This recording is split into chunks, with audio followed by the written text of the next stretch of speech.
Guess I forgot I was getting no figure. Said you forgot how I was, now I'm on your face. Better get out the way, little nigga. How many times do I gotta keep telling you niggas that having them guns, they gon' make you a killer? Do you wanna fight? Right. But you gon' pull out a pistol, you pussy simple. Wanna fuck these niggas still for the need. Friend got it. Soon as lady, you gon' have to stop it. Cause I'm beating as a bitch and I'm popping. You spare time with the whole come again. Let's go.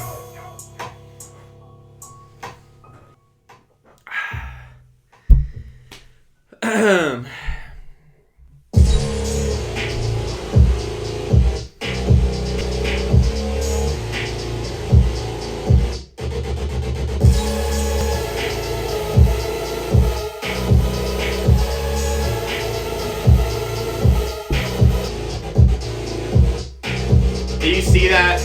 Do you see that? Perfect! First try! Perfect!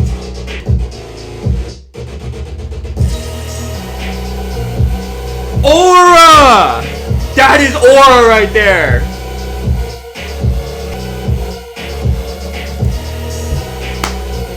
Alright. Alright. Holy aura. That was pretty hype, I'm not gonna lie. That was fun. I actually thoroughly enjoyed that. I'm not even gonna lie. That was supposed to be a joke at first while I poured the beer, but... So, what's going on, guys?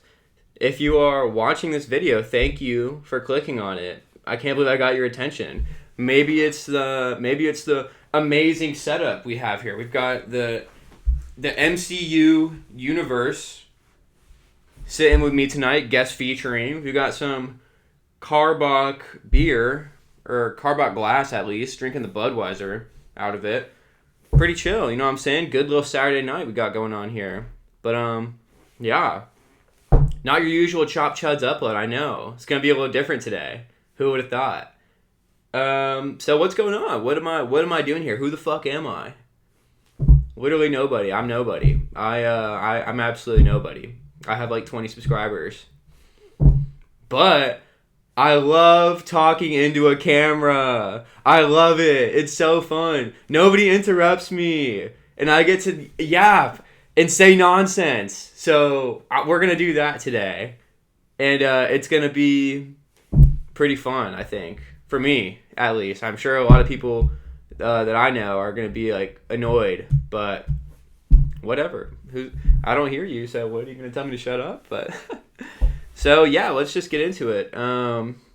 Notice I'm feeling a little bit like the Black Spider-Man today. I know I put this like usually I'm a white collar shirt kind of guy, you know, but this black shirt I've never worn it before. It's just been in my closet the whole time, and I threw it on, and I'm like, wow, this feels good. I have the sunglasses on, like it's fitting. Dark hair, dark sunglasses, dark shirt, dark chair. White background. This is a real screen, by the way. Isn't that? How does that? We're doing it. This is. What more could you want from a setup? This is my little office. What do you think of that? This is where, yeah, I'm working on a foldable table with a blanket over it. Who's gonna stop me? Literally nobody. All right. Well, enough dilly-dallying. I don't want this video to be too long, so let's just jump straight into it. I want to do a little political commentary right now. I don't think I'm a political commentator. Never done it before. But I have been getting into some quasi-heated, not arguments, but discussions on Instagram recently with some of my old friends, some of my current friends too. So I thought it'd be nice if, you know, instead of repeating myself, I can just send them a link to my YouTube video. Subscribe, guys, subscribe. So I've been posting on my story because I'm you know, let's just let it be known because you're gonna find out. I'm conservative, pretty Republican. You are gonna gather, and I don't think I'm that crazy. Like I really think I'm pretty. You know, you take that little political chart test, and I fall pretty, like, from your perspective, I fall just about right here. There's the right over here and the left over here, and then up and down. Who even fucking knows? Nobody cares about that shit. What the fuck even is that? But okay, I kind of lost my train of thought there. I'm gonna try and keep this like going in one fell swoop, but it's my first time doing this, so cut me some slack. Might be a little choppy, but yeah, I fall right about here. on the political spectrum of things or whatever. So take that as you will. I'm not like some crazy guy, but I just like wanted to make a video because I just see all this stuff online of people going literally fucking crazy about ICE and Minnesota or whatever, and like then I post stuff on my story and I'm subjected to like these morality lectures and everything, and I'm like, what are you even arguing about? Like, do you even understand what you're saying? Like, all these people come at me with, didn't you see that 5-year-old got kidnapped by ICE and used as bait?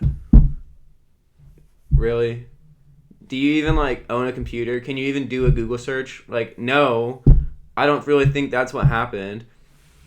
But we'll get into it. What else? There's also Renee Goode, Alex Pretti, this 5-year-old kid who, sympathies go out to all of them, by the way. Like, let's just get that out of the way. You need to be able to have, like, some conscientiousness to separate, like, black and white into more of a gray. Like, it's not just, like, this or that. You can fall in the middle of things and understand. You can't start a story in the middle. You have to go from beginning to end. So what do I mean by that? So let's backtrack a little bit, and I'll give some context, and then we can kind of go into exactly what I mean. And with some examples. I have some like articles pulled up here, and we'll get into all of it. I came with some receipts, so be prepared. Where do I want to start? I want to start with why things came to be the way they are now. So what do I mean by that? So Donald Trump runs, gets elected, popular vote, whatever. Everybody's kind of like understanding the illegal immigration and the border is becoming a bit of a problem. So what is that? Oh my God, look at this. My fat cat. Boom. Look at that. Get out of here. Okay, so let me pull this up. So this is the first thing that Donald Trump does. He makes this app called the CBP Home mobile app, formerly part of the CBP One. Launched in March 2025 by the Trump administration, is designed for undocumented immigrants to voluntarily report their departure from the U.S. You can literally sign up, offering a $2,600 stipend, free travel assistance, and if you do that, you can potentially be allowed to re-enter through a legal means in the future. That's a pretty generous, like, oh, they're fascist. They're fascist. They're literally offering you a free, not even free, they're paying you to self-deport. But people don't do that because they'd rather take the risk. Like, America's just so good that they'd rather take the risk. Things are so much better here. They would rather stay, roll the dice, and remain here in these, like, whatever, sanctuary places, underground, whatever, wherever they are. Like, they'd rather stay here and roll the dice than go home, potentially come back in legally, and get paid to do it. That's the first thing. So I don't really understand the whole this is fascism thing when you can voluntarily deport yourself and come back in legally in the future, potentially. So that's mark one. That's really the first thing that happens. And I think that's like name one other place that does that. I don't really think you're going to find it. Next, what happens? People that don't do that, they say, okay, we've just got the big, beautiful bill, whatever. They got funding for ICE. It's a legal federal agent organization, and you can, if you sign up, you get like a $50,000 signing bonus or something like that, and you have like federal immunity to conduct mass deportations. Like, it's approved, it's legal. That's where we are right now. It's a legitimate organization, and they have legitimate powers, and they're actual federal agents that can do operations. That's the law. They're literally officers. Next, what happens? They start going in, they deport people, not nearly as many people as they're saying they need to. 10 million people in 4 years. That's like thousands of people a day to reach that number. If you want to get all of those people back. It's not going to happen. It will never happen. I think he's probably deporting less people than Obama did. That's at least the numbers that I've seen. But the media just like runs with it, makes it look so terrible, and maybe it is terrible. Maybe it is. When you try to deport that many people, like, it's not going to look pretty. You know, you're not just going to like go knock on doors, hey, do you want to come with, like, no. You're federal agents, you have to go in, it's going to be ugly, and if you can't stomach it, honestly just turn your TV off or something. Like, what do you expect? Like, what do you, like, be a realist. Like, what do you really expect? They're not going to come with a fucking, like, rose fruit basket and everything, and, like, they're already giving you the option to self-deport. If you don't take it, they're just going to come collect you and move you out. So that's Mark 2. That's the second step of the operation. Like, go in, have agents, get these people out. Then what happens? They start doing it. It's going whatever, all right. He's, like, patronizing people with these ICE posts and everything, like, upsetting people purposefully. And if you haven't, I don't think I've said this, but I don't really think Donald Trump's that great. Like, I don't think he's really a good guy. He's pretty shit, honestly. His whole administration's a joke. These people are, like, so stupid in his cabinet. All the, like, Kash Patel, Pam Bondi, whatever. Like, they're not intelligent people. They just are, like, aura farming for the internet. So what, these people are stupid, and you expect them to do a good job. Like, it's such a shit show. It's such a joke. But anyway, so with that being said, they get all these doofuses to come try and, like, do this thing, perform this operation, get all these people out, and naturally they do a bad job, and people are upset, and it's ugly, and whatever. So that brings us to step 3. What happens? Minnesota. And backtracking just a little bit, why did they even go to Minnesota in the first place? Correct me if I'm wrong in the comments or whatever you want to do. Text me. They went in for the Somalis, because, like, these Somali people came over as refugees some years ago from their, like, broken third world country or whatever, and then they start getting all these, like, welfare privileges or whatever they're doing, like, getting subsidies and money from the government to open these, like, daycares for, like, autistic children or something, and they're committing fraud on a mass scale. Like, I think estimates are, like, what, $8 billion or something. I don't have it pulled up, but some crazy number like that. It's, like, post-COVID, it's the most egregious, like, money scandal since then. And they get caught, and in Minnesota, they're like, the lawmakers or whatever, whoever's in government there, they see all this stuff happening. So they confront them about it, and the Somali people are like, we're going to sue you for racism if you pursue this, if you try and, like, stop giving us money or something. And they do. And so they cover it up. So Homeland Security and ICE go in, and they start investigating the situation, deporting illegal immigrants, seeing if they need to denaturalize these Somali people and send them back home, because they're literally robbing the state of Minnesota, the taxpayer dollars. And it's like, what the fuck? Like, why? Like, you come here, you, like, are a refugee, and you start stealing. Like, I don't really, I don't understand, like, why people are, like, jumping in front of police cars to, like, defend these people in the first place. But do whatever you want. Take it as you will, I guess. Whatever, if that's the way you think, whatever. I don't. I think that's a little bit ridiculous. But anyways, regardless, people start getting really upset that ICE is there, what they're doing, how they're doing it, etc.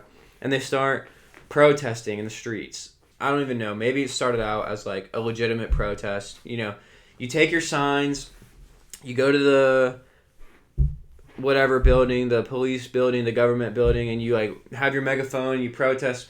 That's fine. Nobody's going to say, like, you can't do that. That's your, like, freedom of speech, whatever you want to say. Freedom of assembly, protesting, whatever. Nobody's upset at that. But what it turns into is these people are, like, emboldened in large part by, like, Donald Trump's patronization of them. Like, all these ICE videos on the internet, like, showcasing how they're deporting all these people and, like, sticking it in their face. Like, yes, why would you do that? Like, you're already, like, got these idiots running it. You're doing not a very good job. And you're going to, like, rub it in people's faces. Like, you're going to upset people, and they're going to rebel, or they're going to, like, resist. So that's what happens. That's exactly what happens. These people get, like, emboldened, and they start going in the streets, like, legitimately resisting police officers, or federal agents, I should say. And they make these, like, apps to, like, track your license plates and, like, find these ICE officers. They try to, like, get their identities and dox them. And they're violent towards them. Like, they literally, like, would kill them, or maybe not kill, or maybe they would kill them. Who knows? Like, they are actively trying to interfere with their operations and get in the way. the government in Minnesota, like the leadership, Tim Walz or whoever, like literally encourages these people, the citizens of Minnesota, to go out and like stand up to ICE. They enable them. Like there's literally videos of them mobilizing the police officers, the fire department, or volunteers, or whoever it was, to go pass out like coffee and donuts to agitators and protesters, and encourage them to like deputize themselves against ICE agents. Like what the fuck? Why would you encourage like? And people are mad at ICE. I'm like, why would you not be mad at Tim Walz or whoever is telling them to do this? Like, why would you not take it up with them? Like, you want to talk about accountability of ICE people?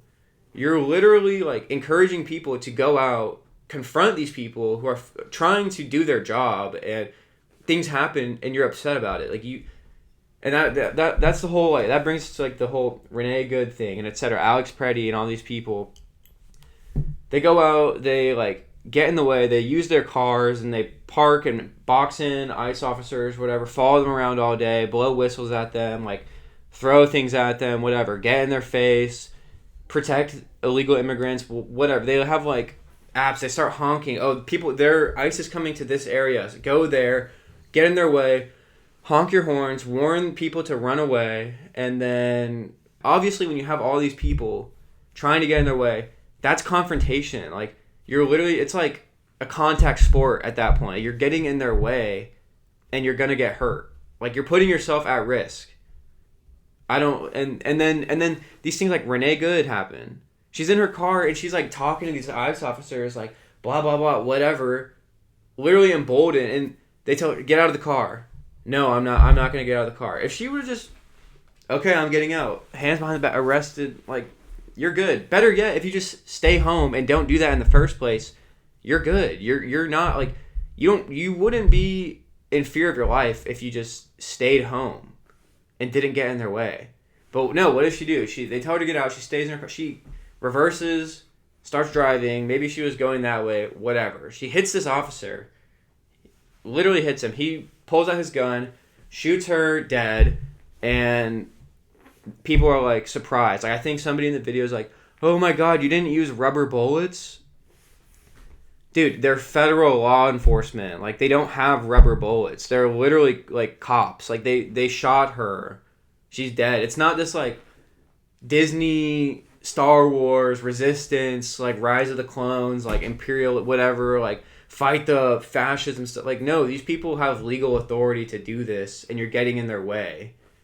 And then you die. Like, you throw your life away to protect those people. Or, like, what is going on here? Like, yes, you can feel bad. Like, I feel bad that those, like, her children don't have a mom now. Like, obviously. Like, that's not really the question being argued here. Like, yes, that's a tragedy in some sense. Like, but it's self-inflicted to a certain degree. Like, you went out there willingly and knowingly and got in their way, and now you're dead.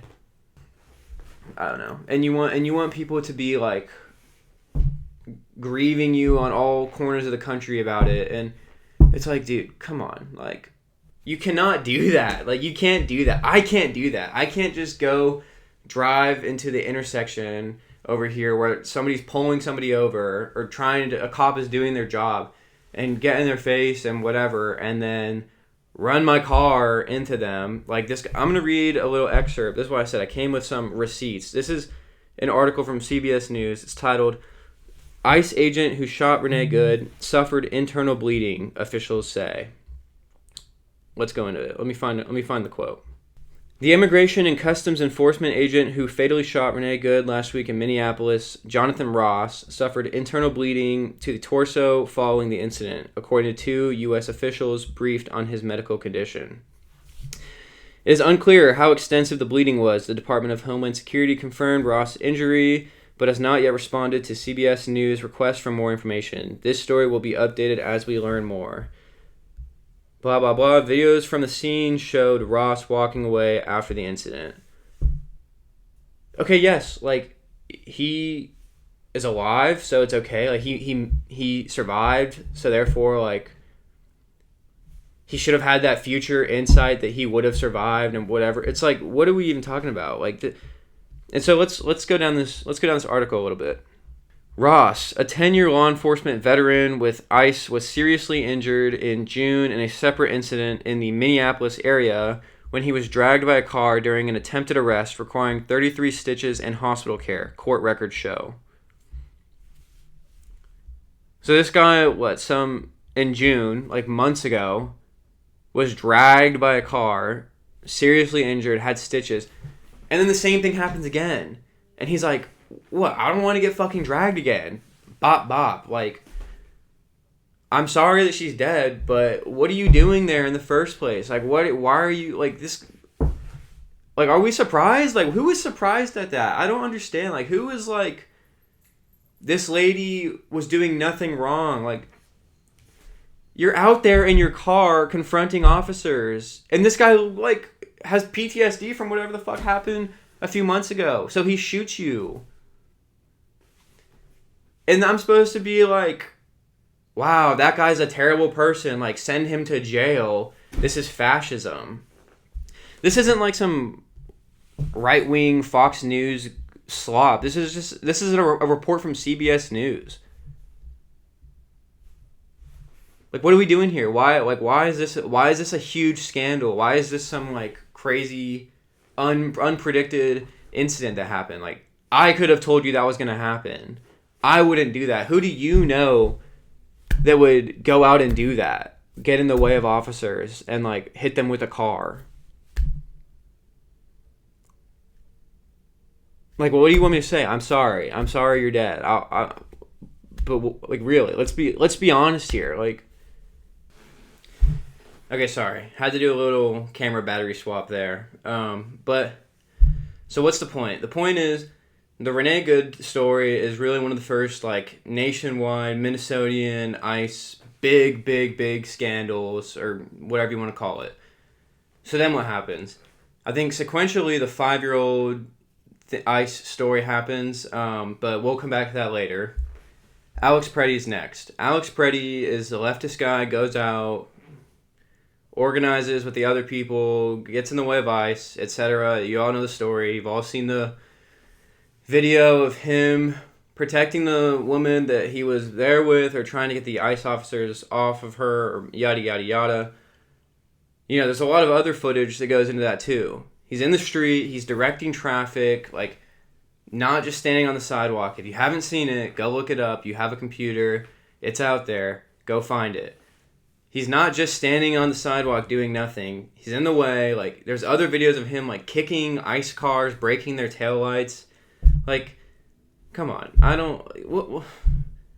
You're not choosing the best, like, martyrs, you know? These are not the best examples of people doing nothing, getting killed by ICE. Like, this guy was out there doing all this stuff, whatever. Like, then he dies, or then ICE kills him, I guess. Like, they kill him. The video looks really bad. Like, you know, you can say it's a bad shot. I don't, you know, there's 10 dudes on him. They pull the gun out. Somebody's yelling, gun, gun, gun. They're being antagonized all day. People are literally, like, wanting to kill them. It's a shit situation. Like, things happen. He dies. You can say it's a tragedy. It's definitely, you don't want people to die, obviously, but he did. And he wasn't in the right. Like, in my opinion, based on what I've seen, it's a hard bargain to say that he was doing nothing. And then the media takes this and whatever, people on TikTok, Instagram, Facebook is the worst. Facebook's just, like, such a shithole of, like, idiots that just run with headlines. But there's all this stuff coming out, and, like, media on both sides are taking it, spinning it however they want. Like, people over here are saying this would-be assassin, what blah, blah, blah. Like, come on. You can't bring a gun to a protest. That's not true. You can. Was he protesting, though? That's a different argument. He's in the street directing traffic, like, impeding, harassing people, whatever, all day with the whistles, the megaphones, whatever. Like, it's a whole situation. He's not just doing nothing. Over here, they're like, he's just saying some veteran, blah, blah, blah. It's just, there's so much online. It's hard, honestly, to narrow down what's true and what's not. But I did try and do some research, because there's people saying he was fired from his job for, like, sexually assaulting people or whatever. But I don't know if that's true. I've tried to find it. I haven't really seen any compelling I don't know. There's just so much out there right now. When people are like this famous and this out there right now, this popular right now, there's so much to sift through. But what I did hear at least was that his parents said, "Oh, he's been acting weird lately. And he's gotten in with the wrong crowd." I don't know if that's true. I haven't seen that quote. I haven't found any place that said that they said that, but I did find this. There's an article from people.com titled Alex Pretti's parents remember their last call with son days before he was killed. And let's just read a quote from it. Let's find it. The parents were aware that Pretti planned to protest and had discussed it with him in a previous conversation. We had this discussion with him 2 weeks ago or so. You know that go ahead and protest, but do not engage. Do not do anything stupid, basically, Michael told the AP. And he said he knows that, Michael continued. Michael being his father, I'm pretty sure. I mean, was he doing that? No, like, you're in the way. Do I need to say the same thing again? Like, no. Like, you watch those videos, you know that that's, like, a heated situation. That's not just they're pulling this guy off the street and just sitting him down and, like, putting him down like a dog. There's literally videos out there, him breaking the taillights. Like, I don't know. I mean, that's what I'm saying. Like, it's the accountability on ICE. Like, yeah, you can hold that guy accountable. If it was malicious, if the body cam footage or whatever, I don't even know if they wear body cams. If footage comes out where this guy just, like, murdered him in cold blood in the street because he was being annoying or something, like, yeah, obviously, like, I'm gonna condemn that. I don't think anybody's gonna defend that.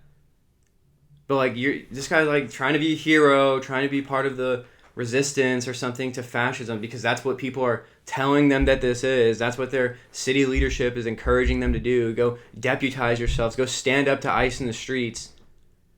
Stay home. Stay home where you're safe. Stay home and you're not in the way of them, and you're not gonna, don't bring a gun to go walk around and confront ICE, and you probably won't be dead. Like, and I'm not trying to be insensitive or anything, but just, like, have some common sense. Like, is that distinguishable? Is that, like, an understandable position to take? Like, it's not like, okay, he was either doing nothing and got killed, or he was, like, viciously assaulting officers and so they shot him. Like, it can be both. You can be in the way, not doing what is the smart thing to do, or even the common sense thing to do, which is bring a gun and go confront officers. But you're also not just doing nothing. Like, so what's really the point? Like, why? I don't understand. But anyways, really, that's really the moral of the story. If anybody's wondering, like, why these people are getting killed, it's because you're putting yourself in the way. I mean, maybe that comes across as, like, insensitive, but think about things realistically. What is ICE trying to do?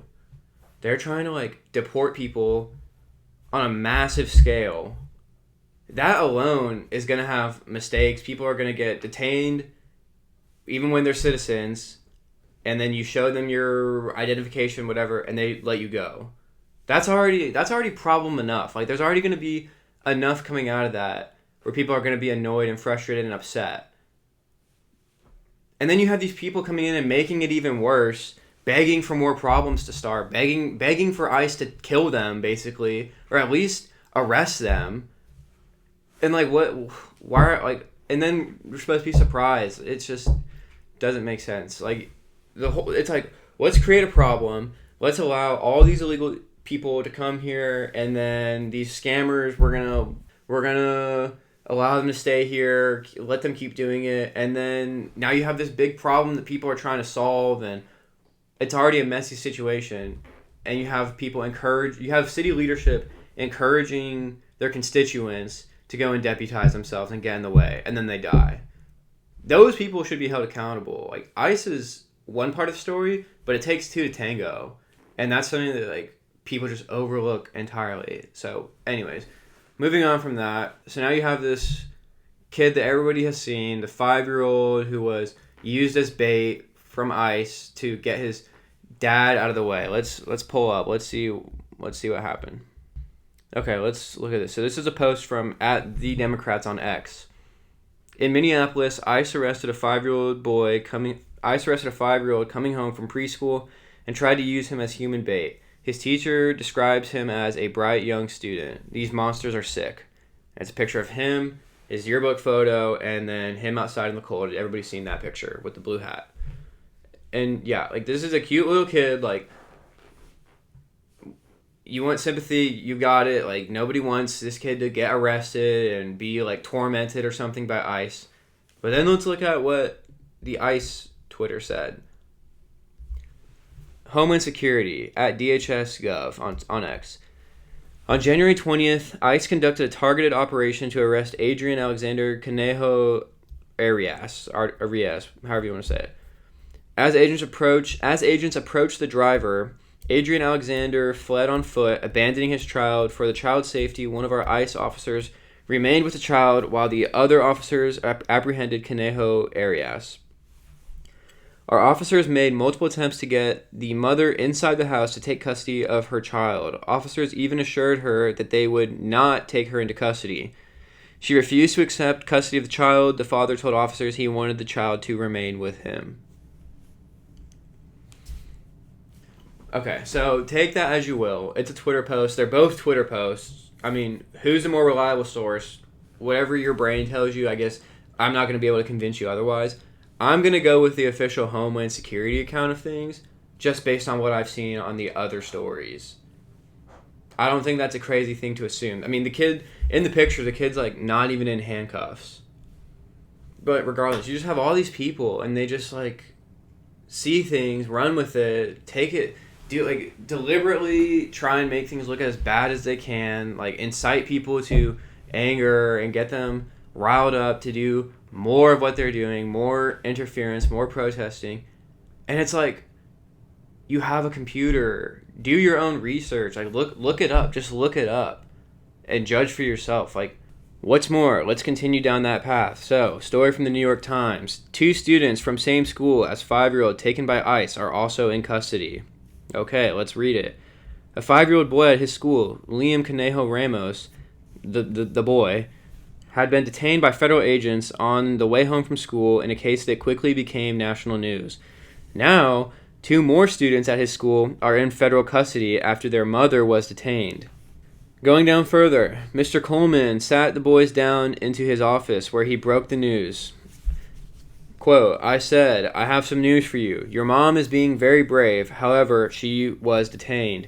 She is asking us to bring you to her. End quote. He recalled. Wow, okay, let's revisit the headline of the article. 2 students from same school as 5-year-old taken by ICE are also in custody. Take that headline, go make a bunch of posts about it, and get people all angry. Bro, scroll down, read the article. The mom asked for them to accompany her. Look, this is an article from the New York Times. Same article. In a statement on Saturday, Tricia McLaughlin, a spokeswoman for the Department of Homeland Security, said the mother is from Venezuela and had been released into the country by the Biden administration in 2023. Quote, end quote. ICE keeps families together, she said in the statement. Parents are asked if they want to be removed with their children, or ICE will place the children with a safe person that the parent designates. This is consistent with past administrations' immigration enforcement. The New York Times could not independently confirm the details of the family's case. How convenient.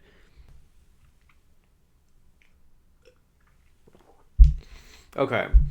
We'll talk more about that in a second. Let's move on to the next story, and we'll circle back. What's more, somebody sent me this too. Let me pull it up. Let's see. I'm gonna read this little DM that I got. And at first I was like, wow, this is really terrible. Like, this sucks. So I posted something on my story. Somebody swipes up, wow, like, emotional morality check, explaining why I can't be posting stuff like this. This is what it said. A Dallas man was deported a few weeks ago, and his disabled son died alone, without his care. ICE prevented his father from even attending the funeral. Blah, blah, blah. That's partly what Charlie Kirk fought for. Again, no murder is justified, but what is happening right now is evil. Okay, well, what's my response to that? I'm like, wow, obviously, like, that's terrible. That sucks. What the hell? Like, why would they do that? Okay, let's do a little bit of research into it. I looked it up. All right, so death of Wael Tarabishi. I don't know if I pronounced that name right, but let's read it. On January 23rd, 2026, 30-year-old American citizen Wael Tarabishi died of complications of Pompe disease. His father, 62-year-old Jordanian national Meher Tarabishi, was his full-time caregiver but had been detained by U.S. Immigration and Customs Enforcement in October 2025. The Tarabishi family has held ICE responsible for Wael's death due to his father's detention. Let's look into it even farther. Meher Tarabishi, a Jordanian national, came to the United States in 1994 on a tourist visa. After his visa expired, he filed a claim for asylum. His asylum request was denied, at which point he lived in North Texas for over a decade. He received deportation orders in 2006, with an appeal denied in 2008. In 2011, he was granted deferred action and supervised release due to his caregiver status for his son. Meher's parents and siblings are U.S. citizens. Meher's son, Wael Tarabishi, was a U.S. citizen who was diagnosed with Pompe disease as a child. Doctors initially predicted Wael would not survive to age 10. Meher served as Wael's primary caregiver. Wael underwent 36 surgeries in 26 years and was last hospitalized in the early 2010s. By age 30 in 2025, he was bedbound due to muscle deterioration and bone weakness. So this guy's really sick. Very sick. Like, wasn't supposed to even make it past age 10. He's now 30 years old. Let's keep reading. On October 28, 2025, Meher was detained by Immigration and Customs Enforcement during a routine appointment at their field center in Dallas. He was taken to the Blue Bonnet Detention Center in Anson, Texas. In a statement, immigration officials said Meher's detention was due to ties with the Palestine Liberation Organization. The extended Meher family said these allegations were untrue. I'm not even going to contend that. I'm not going to validate that or invalidate that. I don't know. I didn't even look into that part. In his father's absence, Wael was taken care of by 5 other family members, but as one of Wael's cousins explained to the media, his dad knows the specific things to move him in a certain way. His mom, she's not physically capable of doing the things he has done for him. Yada, yada, yada. Going down further. In late November, Wael developed a high fever and was admitted to the ICU for sepsis and pneumonia in both lungs. He was released after about a week. At this time, he began taking medication for depression and anxiety. Wael's second hospitalization in the ICU was for a stomach infection causing his feeding tube to leak. During his stay, he underwent surgery in mid-January, after which he did not regain consciousness. After being in the hospital for 30 days, the final 8 of which he was unconscious, Wael Tarabishi died on January 23rd, 2026. In his final days, the Tarabishi family requested Meher to be released to say goodbye, and his son, the request was denied. So, ICE didn't kidnap this guy, and his son died because of it. He died in the hospital. He was terribly sick. He was terribly sick, and he died in the hospital. What are we talking about? This is just, literally, you have a computer. Look it up. This is literally, not... Whatever you read online, just confirm it. Look it up. Go research it. That was just not true. He did not get kidnapped, and then they let his son die. He died in the hospital. He was super sick. Alright, now let's cross-reference that account with another story about the same incident. CNN, a Texas man detained by ICE was his disabled son's sole caregiver. His son will be laid to rest without him. Okay, let's scroll down. Okay, this is a quote from the article. We are profoundly disappointed with ICE's decision to deny Meher Tarabishi, which is the father, the opportunity to say his final goodbye to his beloved son, Wael. End quote. That came from attorney Ali El-Hor. Today's decision to keep him from saying goodbye is a reflection of the tragic lack of humanity by those in charge. Okay, scroll down. On Tuesday, a day before Wael's funeral was originally planned, El-Hor, the attorney, said he had discussed the funeral's logistics and ICE's conditions to allow Meher's attendance with immigration officials. Quote, who had shown the willingness to facilitate Meher's supervised release, end quote, but ultimately declined to do so. So there's some intermediary facts that are being left out there. It's not they considered it. They didn't go through with it. They considered it though. So they They killed him. They took his father away from him and he died alone. And they didn't let him see the funeral. Okay. What really happened? They took the father in to detain him for whatever they suspected him of. Don't know if it's true or not. I'll say that again. They took the father in. He was left in the care of his other family members, 5 rotating family members. They couldn't do what the father did, so maybe his condition worsened. He was admitted to the hospital, the ICU. They know what to do. They helped him. They discharged him, sent him home. Came back into the hospital. They took care of him again. It didn't work out. Maybe the extenuating circumstances of his condition were because his father wasn't able to be there. The hospital couldn't save him. He died in the hospital after being unconscious for 8 days. Then they try to work out a deal with ICE to make sure he can attend the funeral. They said willingness to facilitate, ultimately declined to do so. Okay, like, I can understand. That's an unfortunate circumstance. Like, yes, you have my sympathy. But with everything else going on, you make an exception for one person, and then you have to do it for other people, et cetera, yada, yada, yada. Maybe if there wasn't so much else going on, that's a good case. That's a good case to be, hey, Donald Trump or whoever, maybe you could pardon this guy, give him immunity, give him protected status. Like, he seems to not really be that bad of a guy. He's doing, like, the right stuff. He's here for his son, wants a good life, his family's citizens. There you have some, like, good... That's a good argument. You present that in the proper way at the right time when everybody else is complying and things are going smoothly and nobody's interfering and being obnoxious in every corner of the country, and you have a good case for appealing to people's sympathy and empathy and saying, maybe this is a good guy that we should bend some rules for. Totally cool with that. Totally on board with that. Like, I'm not a moralist person. But that's not, you have, instead, a Dallas man was deported a few weeks ago, and his disabled son died alone without his care. ICE prevented his father from even attending the funeral. Is the guy even deported yet? I think he's just detained in the holding facility. Like, he's not deported. His son didn't die alone. He died in the hospital. ICE didn't just say, no, you can't go. They tried to work out with the attorney. It didn't work out. Like... Do you see what I mean now? Like, this is why it's just, like, so... You're told all the time, like, you're such a bad guy for whatever you think. Like, you have no sympathy. Bro, these people lie to you. They lie, and they do it because they can. They can get away with it. And, like, that's how you lose people's sympathy and empathy and their, like, moral reaction to these things. When you just, every chance you get, make shit up or lie or whatever. Not like, not you individually, but... wherever you're getting this stuff from, like,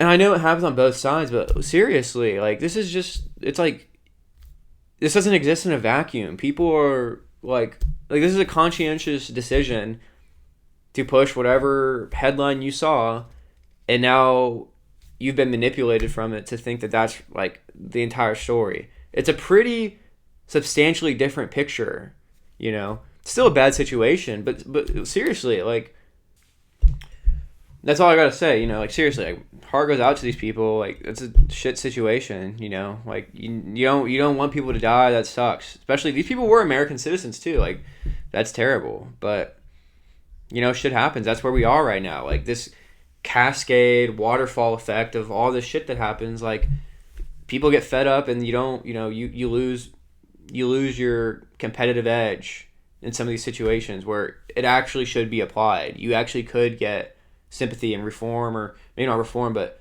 privileges that don't apply to other people. But regardless. So, yeah, I mean, I just have all these people coming at me, and they're saying, like, here's my lecture to you on morality and ethics and why you should be upset at this and emotion. Okay, thank you. I'm not going to ignore the reality of the situation, though. Like, you're reading these headlines, they're not completely false, but they're being manipulated, okay? And I raise you one, too. Where was all of this, like, emotional outrage and morality and ethics when you look at the victims of illegal immigrants and everything, like the whole Laken Riley thing? And So that brings me. I don't want to just throw out some whataboutism or hearsay. Like what about all those people? No, I brought some receipts. Like I said, I'm gonna read some names, read some things, and you let me know how outraged you were or how important this was to you back when this happened. 2024, Dakara Thompson, 19-year-old killed at home, body thrown off a bridge, alleged perpetrator, undocumented immigrant. Aiden Clark, 2023, 11-year-old killed in a school bus crash caused by a Haitian migrant driving without a license. Gloria Casillo, 2024, 53-year-old killed in a hit and run by a Honduran national illegally in the U.S. Molly Tibbetts, 2018, 20-year-old abducted and killed while jogging. Perpetrator was an undocumented Mexican national convicted of murder. Breonna Kelson, 2025, 19-year-old killed in a car crash by a Honduran national speeding through a red light. He fled the scene. Nicole Gregory, 2024, killed in a crash involving a Venezuelan migrant driving under the influence. Larisha Thompson, 2024, 40-year-old shot and killed during a home invasion. Alleged perpetrator undocumented. Ava Moore, 2024, child killed in a drunk driving crash by a Venezuelan migrant.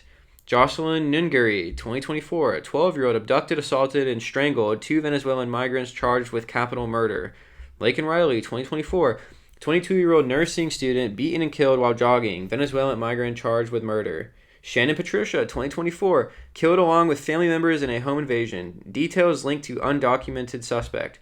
Travis Wolf, 12-year-old killed. Travis Wolf, 2024, 12-year-old killed in a car crash by an undocumented driver. Rachel Morin, 2023, 37-year-old mother of 5, abducted and killed on a trail. Salvadorian migrant, MS-13 affiliate charge. Ruby Garcia, 2024, 25-year-old shot and killed, undocumented Mexican national charge. Lizbeth Medina, 2023, 16-year-old cheerleader killed in her home, undocumented migrant charged with capital murder. Maria Gonzalez, 2023, 11-year-old assaulted and killed, undocumented Guatemalan migrant charged. Kayla Marie Hamilton, 2022, 20-year-old with autism strangled in her home. MS-13 gang member from El Salvador charged. Christopher God, 2024, 27-year-old state trooper killed in a crash by an undocumented driver.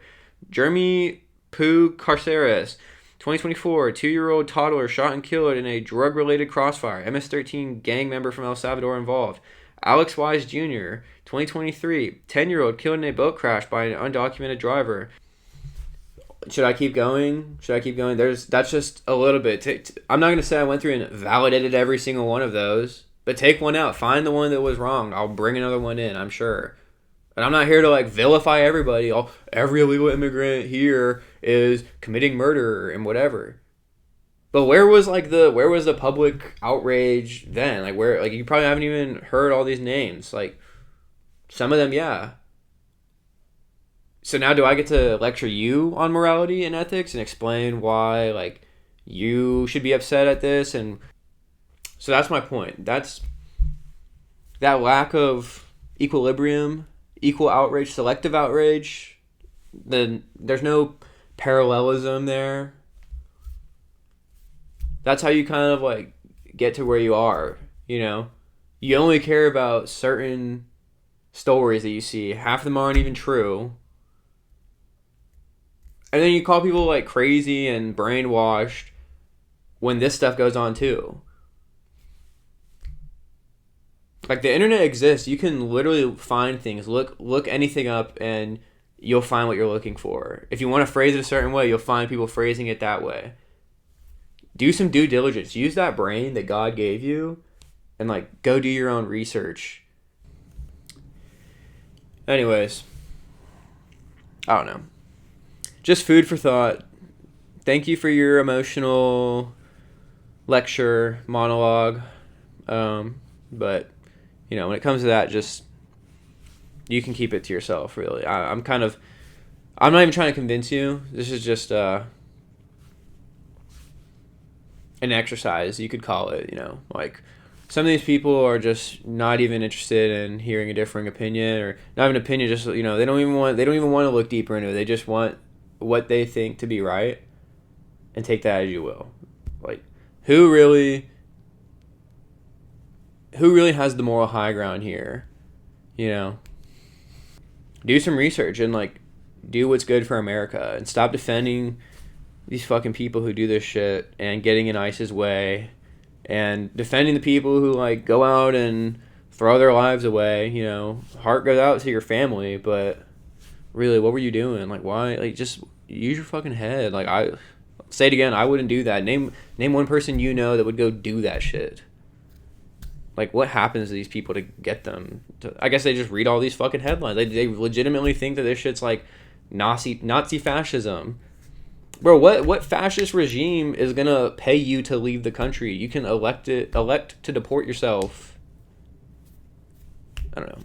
So, anyways, but that's my little show. So that was actually pretty enjoyable. I'm not gonna lie. I wonder how long that this is gonna take a lot of editing to go through, but I wonder how long that took. I've been here for probably like 2 hours at this point, between all the stopping and starting. So hopefully that was at least interesting. Maybe I didn't change your opinion or make you think that, you know, you don't always have the complete picture of things, but yeah, just look into things more and let me know what you guys thought.